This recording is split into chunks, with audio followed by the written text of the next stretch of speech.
the police officer, a position in our society that has always been one of power, and to a point one of prestige. However, recently it's become more of a joke after several repeated events this year. They've really not done a whole lot for their reputation, despite all the stuff that they've been given over the years. Seriously, if you look at them walking around in their riot gear, they look like some sort of sinister military. And on top of that, it doesn't help that they always seem to be firing off tear gas, or riding around in their armored vehicles, or even shooting rubber bullets into crowds, which, I'll have you know, is the wrong way to be using rubber bullets. They're actually supposed to bounce, so that they can cause pain but not injury. And I'm going to warn you all right now, I have found the most tame images of rubber bullet injuries. And we always hope that they don't mean to cause harm, and I believe they don't. But that being said, there's must be something going on. How do we go from this to this? It doesn't make any sense. But the answers are actually a little more simple than one might expect. And in all honesty, they're not good ones either. So, first and foremost, where did all this come from? Well, in truth, the military.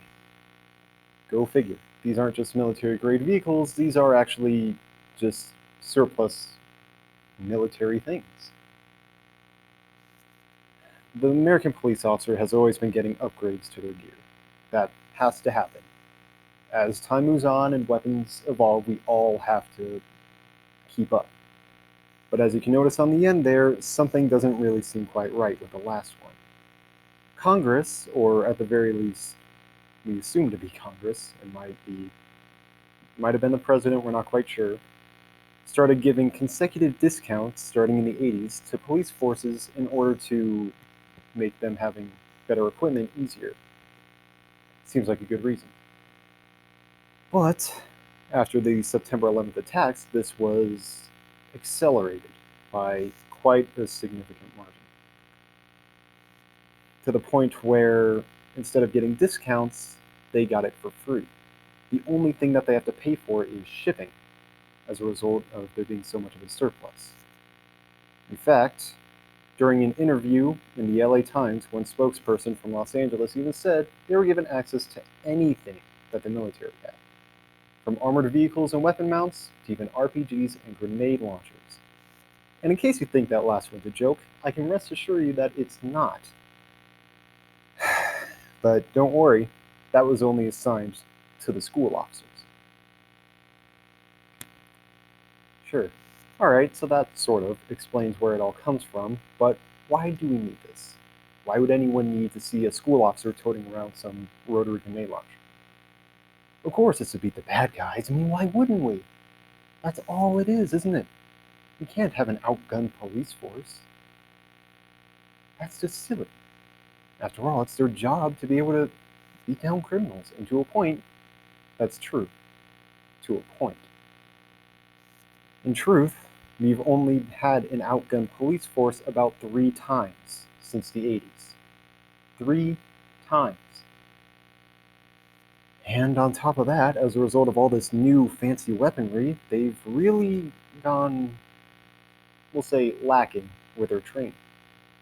To the point where they're only told to just fire as many magazines into the threat as possible, thus giving birth to the down on the ground joke.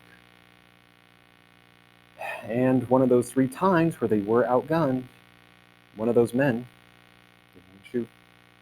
He didn't harm anyone, not a soul. His name was Marvin Heemeyer, but you all may know him better as the man who created the Killdozer.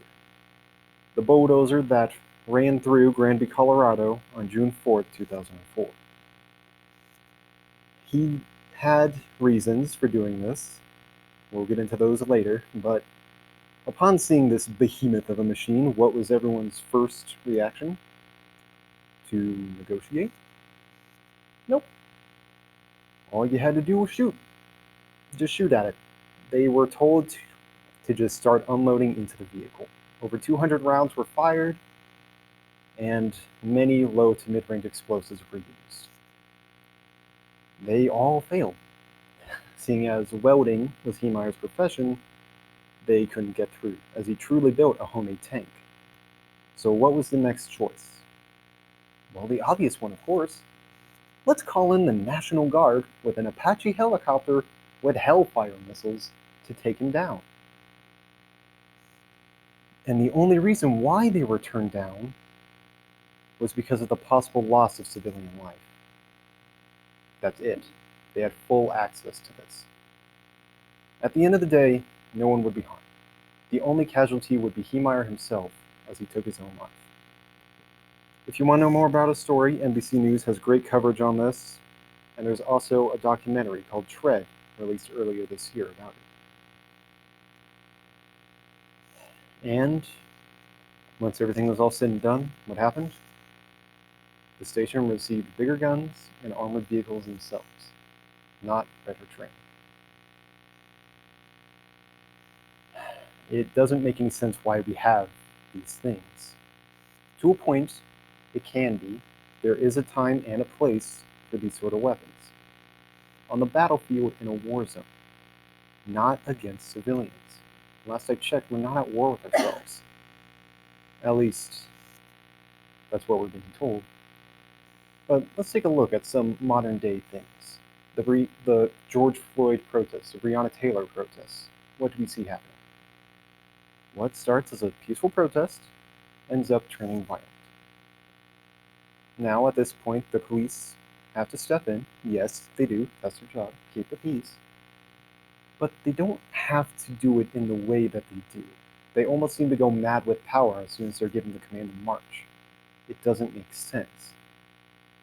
You don't suddenly beat down protesters in Washington, D.C. when they're on the steps of a church giving treatment or being given treatment to people who have been pepper sprayed or can't breathe because of the tear gas. Or at least so was covered by the Washington Post. And speaking of which, other countries don't use tear gas the way we do. They only use it when absolutely necessary. They also don't use the battlefield tactics that we do in order to push back protesters. We honest to goodness use Roman legionary tactics in order to move people back. And other countries use rubber bullets the way they're supposed to be, fired at the ground in order to bounce up so they don't hurt anybody. Well, maybe hurt, but not cause injury. The way we do things doesn't make sense. So we've gone over a few things here. What is police militarization? It's a deal made by Congress so that police could have better vehicles and weaponry. It started good on paper and has not turned good since. Why do people feel that we need a stronger police force is because, well, they just didn't realize what we had before. And finally, is it making things worse? Absolutely. The signs of a militarized police force is not one of pride, peace, and protection that we all want, but one of force, power, and control. You see, body armor is different from a t-shirt. One can take a bullet. A taser is different from a handgun. One doesn't kill people. I know all this stuff seems like it's very obvious, but having access to all this stuff can change a person, and I'm honestly starting to get worried that some people don't realize that. After all, it is easier to ignore the problems around you when you have power over others.